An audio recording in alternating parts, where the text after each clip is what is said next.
DELF B1, exercice de compréhension orale avec Certifleux.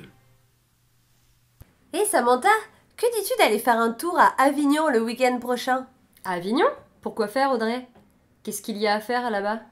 Visiter, bien sûr. C'est une très belle ville. Le centre historique est vraiment charmant. Les bâtiments sont en pierres anciennes, c'est agréable pour se promener. Dans les rues de la ville, il y a quantité de petites boutiques, c'est idéal pour faire les soldes. Et comme dans beaucoup de villes françaises, on peut voir plein d'artistes dans les rues. Ah! Et est-ce qu'il y a des monuments historiques à Avignon? Bien sûr, il y a des musées et des monuments historiques dans toutes les rues.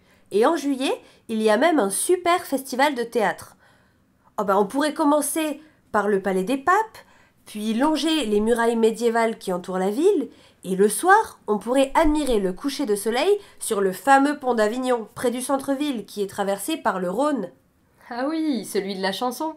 Ma mère me l'a chanté quand j'étais petite. Au fait, Audrey, qu'est-ce qu'on mange à Avignon? Oh, dans cette région, le vin et les fruits sont excellents. Tu connais peut-être le village de Cavaillon, à côté d'Avignon? Il est célèbre pour ses melons. D'ailleurs, les rues du centre-ville sont remplies de restaurants, d'épiceries fines et de glaciers.